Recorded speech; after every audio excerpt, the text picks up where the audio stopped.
Welcome back to Coffee and Conversation.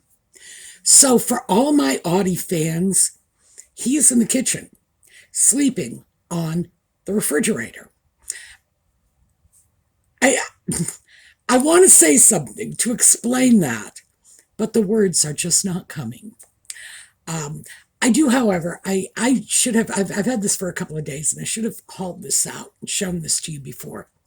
But I have here a picture of Audie helping me make the bed. I decided I was going to change the sheets, and he decided I wasn't. So yes, this is life in my house. This is what it's like. So all of you who think he is just such a sweet little sugar plum, no, he really is a bad cat.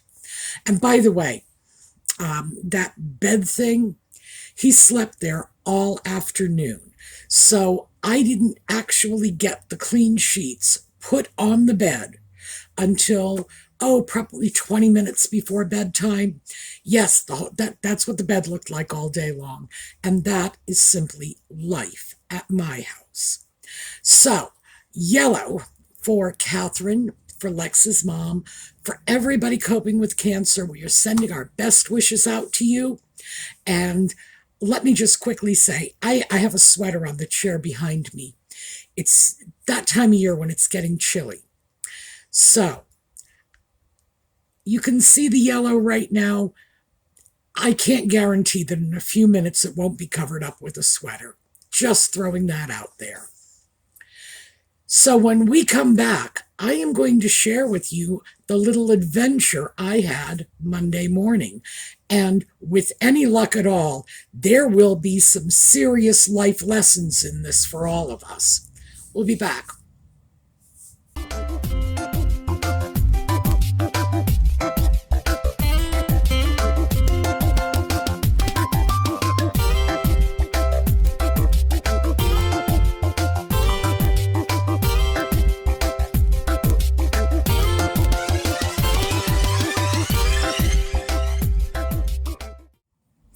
So I was right. It got a little too chilly to proceed without a sweater. Okay, Monday morning, I went in to Michael's. And for those of you here in the US, I'm sure you know how it works. For our friends overseas, Michael's is a little sort of craft store. And I went in there looking for sewing needles.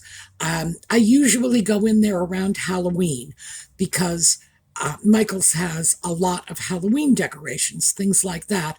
And that is the best time of year to find Audie-themed goodies. If you want black cat stuff, Halloween's when you find it. Anyway, I'm going to the checkout register with my little package of sewing needles in my hand. And the way the registers are set up, you have to sort of snake through an aisle of merchandise. So you're being funneled through this merchandise-lined chute. And as I was approaching, needles in my hand, I noticed an elderly woman in front of me looking at what I first thought were greeting cards. And as I approached her, I'm thinking, I've got to figure out how to get around her because she was clearly elderly and she just had a confused air about her. As I got closer, I noticed, well, it wasn't greeting cards, it was gift cards. And she was holding her phone in her hand. And the red lights went off like immediately at that point. And as I approached, she apparently had the phone on speaker because I could hear the person on the other end of the phone talking to her. I have no idea what he said because I did not react to the words he was saying. I reacted to his accent. More about that later because that opened up a whole can of worms for me. I stopped the woman and said, "You're being scammed." And she looked at me and I said, "Honey, I'm not trying to mind your business for you, but you are being scammed. Did they tell you that you overpaid them or they overpaid you? You have to give them back money. And she said, no, I want a car. I said, no, Publishers Clearinghouse, right? And she says, yes. I said, honey, hang up that call now. That's a scammer. He's going to take your money. No. And fortunately, and I frankly, again, we'll get into this. Fortunately, I was coming on strong enough so that I just bulldozed her into hanging up the phone call. She did. The guy, in the meanwhile, is babbling in the background to her. I'm sure he must have heard me because, again, her phone was on speaker. But I was paying no attention to him. My attention was focused on this woman. And I said, did he tell you you needed to pay taxes on your prize? She said, yes. I said, but honey, you don't pay taxes on money you have not received. You have to get the prize. It has to be in your possession before you have any tax liability. You don't prepay taxes. By the way, that's not absolutely correct in all circumstances. So for those of you who are going to say, yes, there are times you do. No, I get that. Certainly this was not one of them because she hadn't won anything. So she said, I told him that, but he said that's not how it works. I said, yes, it is, dear. You know how it works. This is how it works.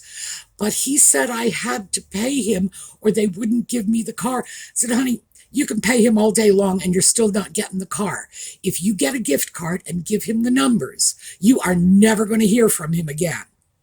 As soon as that came out of my mouth, I immediately backtracked and said, no, good heavens, he has your telephone number. And then I shifted gears and said, the next time you have a conversation like this with anybody, somebody calls and tries to take you down this path again, talk to someone, talk to a family member, talk to a friend, but tell somebody about it and never, ever buy these people gift cards. If they ask you for a gift card, hang up the phone because you know as well as I do, you don't pay bills with gift cards. We'll get into that. Because see, already I am anticipating the comment saying, but wait a minute. No, we'll get into that. So I was, in fact, able to get her to break off the conversation. Oh, and that guy was calling back the whole time. Her phone did not stop ringing, and I was talking to her for at least 5 minutes after I got her to hang up the call. He was persistent. Is she going to hear from them again? You bet she is. But I hope she will understand very clearly that the minute somebody says, buy me a gift card, that's it. She's dealing with a scammer. Done, done, done. Now, we'll go back to, can you pay your bills with a gift card? Yes, of course you can. But it's not going to be an Amazon gift card or a Steam wallet card or an Apple gift card or a Walmart card. You can pay your bills with American Express, Visa, MasterCard, any kind of gift card. Oh, here, I've got some here. I use gift cards all the time. And Christmas is coming up, so I've got a lot of them here. Visa. You can pay a bill with this. It's one of the reasons I give these as holiday gifts, because I want people to be able to use the gift I give them for whatever they please. And if what they please is buying groceries or paying the electric bill, totally fine with me. I would so much rather have my gift card go to pay somebody's electric bill than go out and get them some cute little bit of frippery that is just going to sit on a shelf, gather dust, and make them miserable. So, works for me. But anyway, this is to sort of circumvent the people who are going to say, but you can pay bills with gift cards. Yes, you can, but not the kinds of gift cards scammers ask for. As for prepaying your taxes, yes, if you have your own business, you will very often make quarterly payments for your taxes for your business, but you do not have to pay taxes on gifts you have not received. And that was the point I was trying to make to her. So, and I just wanted to make that very clear because, in fact, even though I was talking to this woman as if I were the right hand of God Almighty, what I was saying to her was not 100% true. It was only accurate in the particular circumstances in which she found herself. So I walked away from that thinking, well, I have earned the air I'm breathing today. You know, my space on this planet, I've paid rent on it today because I was able to interrupt the scam. I never did find out how much money he wanted from her. I was simply content that she was not giving this guy any money. So, yeah, scam interrupted. Hopefully, she will take my advice.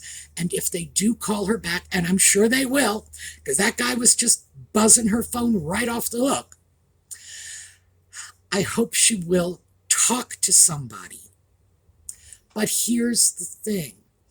That was going on in my little tiny town. I live in a very small. I have attended universities bigger than this town. I swear that is the truth. Small town where people keep an eye out for one another, where people look after each other, where if someone comes across a situation like that, they'll just say, hey, Grandma, don't you do that. And I've been here long enough, so I didn't hesitate to. Still, that was going on about 6 feet away from the registers, meaning that the store cashiers were there, the various customers they were checking out were passing by this woman and moving to the register. And it was a little troubling to me that, one, nobody noticed. I'm assuming that's what happened. Or if they did, nobody intervened. The stores, and I found out Michael's did this, the stores have a cutoff point. They will only let you get just so many gift cards. I don't know what their cutoff point is, but when I went back to Target afterward, which, by the way, is where I had just purchased these gift cards. Target and Michael's are in the same mall, maybe 500 yards apart. Scoot back to Target, and I talked to their manager and said, look, you let me get $260 worth of gift cards. And what I'm telling you is if somebody goes in and tries to buy a lot of gift cards, push back a little. Ask them what they're doing. Who are you buying the gift cards for? If they say it is for my grandchildren, push back a little. Are you sure it's not for somebody who called you up and said this is how you have to send them money? The reason why is in my area, people are inherently very honest. They really are. And I think they are in most areas. But I'm going to give my little backwoods community a pat on the back here because they are inherently honest. People don't like to lie. That woman would not lie to me about what she was doing, even though the guy on the other end of the phone had told her to tell the clerk she was buying them as Christmas presents for her grandchildren. She wouldn't lie to me. And if the clerk had pushed, assuming she had gotten that far, if the clerk had pushed just a little bit, a woman who is not a liar, who does not want to lie, is going to crack the minute you poke at her story. Anyone is. So that was what I threw back at the Michaels manager where this whole thing took place, because I did call the manager over. This was happening right in front of their registers. Hello? And I went back to Target because I am an older woman. And nobody questioned me when I went through the register with a whole bunch of gift cards. They should have. So, just throwing that out. Hopefully, we've got a learning experience here. and we can share it. Now, here's the uncomfortable part, and this is the part that has been bothering me since this happened, and I think this was Monday. I didn't even wait until I heard what that scammer said or what the woman would tell me later took place. I heard a South Asian accent and said, "Honey, hang up the phone, he's a scammer." And I got to tell you, I'm not proud of myself for that one. That is not okay. And I was thinking to myself, what? Well, yes, obviously he turned out to be a scammer. I was correct. But as I thought about it, I was like, this could be my friend Ahmed. This could have been my college debate partner. This could have been my freaking gynecologist. They're all South Asian, and I love those people. I really do. I let my gynecologist touch me in ways that I do not ordinarily let people touch me. So the levels of trust are certainly there. Yes, I say that with a certain amount of discomfort. But that's how bad this is getting. Now, instead of seeing, my debate partner, my friend, my gynecologist, when I hear a South Asian accent, I'm hearing scammer. I'm not okay with this. I am absolutely not okay with this. And I need to figure out how to cope with this myself. On the one hand, obviously, you go with the odds. And if someone is getting instructions from a person on the phone standing in front of gift cards, yeah, it's going to look like a scammer. But now I have to ask myself, how much of that was situational? How much of my reaction was elderly woman, phone in her hand, buying gift cards, and how much of it was just hearing a South Asian accent? Have these scammers peed in the pool so much that now I am assuming all South Asians are criminals? Is that what's going on? See, I don't have the answer for that yet, because, you are my therapist, so when I have a conflict, I'm taking it to you. But that's what I have to kind of sort out for myself. How much of it was situational?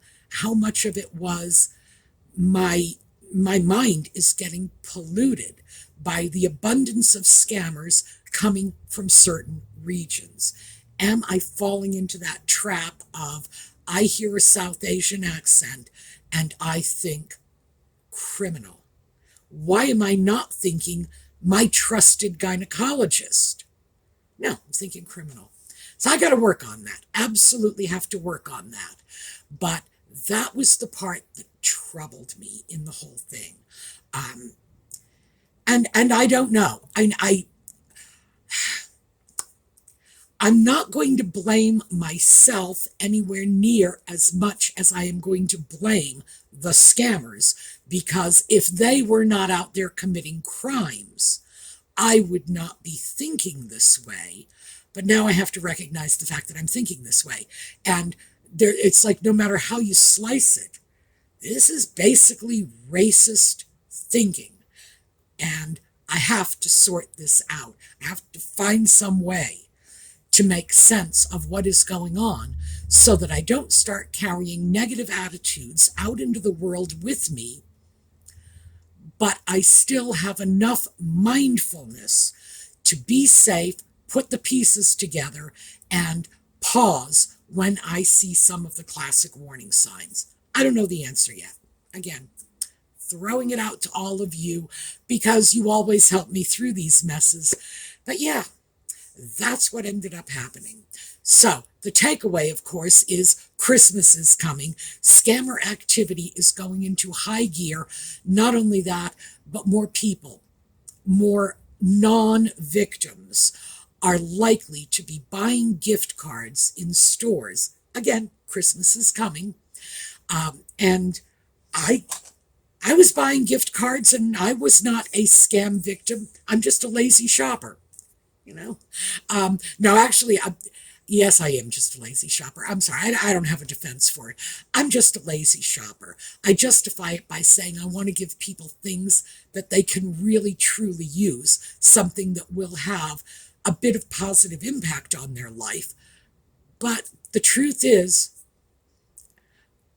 this is easy. Buying a gift card is easy.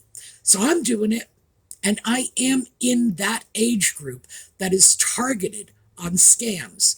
So we are all going to be seeing a lot more of this. And all I can say is if you see an older person standing in front of the gift cards, don't be afraid to just walk up to them and say, "Excuse me, I'm not trying to mind your business, but are you being scammed?"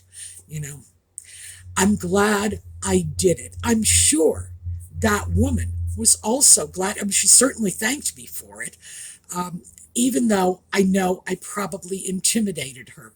Because you see, even though she knew that what the scammer was telling her didn't make a lick of sense, she knew this. I think he steamrolled her. He just bulldozed her down. So, no, this is how we're going to do it. Pick up your phone, get in your car. And because she had the appearance of being rather timid, at least that's what I saw, yeah, she went along with it. And of course, as I say, I was probably coming on a lot stronger than I should have, largely because I was experiencing a little bit of the I am watching a crime unfold adrenaline rush. It's like, I have to stop this. This woman must not buy that gift card. And super Sue to the rescue. You know, that whole thing. I'm going to fix this. So I also have to sit down. This is the other takeaway for me. I have to sit down with myself and say, how do I work on framing this more palatably instead of just, "Honey, put that phone down, hang that up, put that gift card back." Oh, God. I wasn't quite that bad, but I have no idea how distressing this must have been to the poor woman who had done nothing wrong. And my goal was not to frighten her or intimidate her or steamroll her, even though I will tell you right now, if she only hung up that phone on the scammer because I had steamrolled her, I still would have considered it a good day's work, because obviously I would have done almost anything to keep her from giving this scammer money. I have no idea what her economic circumstances are like. I have no idea if whatever he was asking her for, and again, I don't know, I didn't ask, if that was the difference between, you know, paying for her groceries that week or not, because the scammers don't care. They don't know, they don't care. It's not as if they call you up and say, "Hi, do you have a lot of disposable income? I'd like some of it." No, that's not what's going on. All right. So, yeah, that was my sort of interesting event of the day. But we all do need to be vigilant and mindful. I did not detect any lack of intellect or awareness in this woman. She seemed bright. She told me she knew how taxes worked, but she fell into line. And again, I think it may have been because she was a little on the timid side, and who knows what kind of line the scammer gave her. So, yeah, we can't get involved in blaming the victim. Can't do it. But we should all be on the alert, especially this time of year, because Christmas for us, yeah, it's Christmas for the scammers too. And they want to reach in your pocket for your money so that, they can have a good Christmas, and who cares if you can eat. All right, that is what I wanted to share with you. I had hoped that I would have gotten through that story quickly enough so that we could have covered something or else a little more lighthearted. But I'm afraid we did not. So I'm going to make up for that with a happy slideshow at the end of the video, because talking about scammers is, oh, gosh. The world we live in is getting crazier and crazier. And even when we get through with scammers, I'm looking at this saying, I think I'm becoming like racially insensitive because of scammers. And I have to admit this, I will say this, I do follow a great many of the scam baiting channels on YouTube. Atomic Shrimp is my absolute favorite. I'll give you that one for free. If you like a good scam bait, go check out his channel. And I do a little scam baiting on my own just for the fun of it. And that could be why I'm hypersensitive to this. But I can't go through my life carrying these attitudes and making this knee-jerk assumption that I heard a South Asian accent, a crime is going on. I know better than that. I really do. So again, like I say, I got to sort that out and try to get myself into a better headspace, try to figure out some way to recognize and assess the dangers without dragging race and ethnicity into it. Because the simple fact of the matter is, that guy could have come from anywhere. He could have come from France. He could have come from New Jersey. And the woman was still getting scammed. So what can I say? I got some work to do on me. All right, we are going to take a look at a slideshow on the way out. I had hoped Audie would come over and visit with us, but all right, he's still up on the refrigerator. If I can grab a picture of him when I edit this, I will throw it in because Audie is on the fridge. Still, all right, I will talk to you all whenever next time. And in the meanwhile, have a terrific day.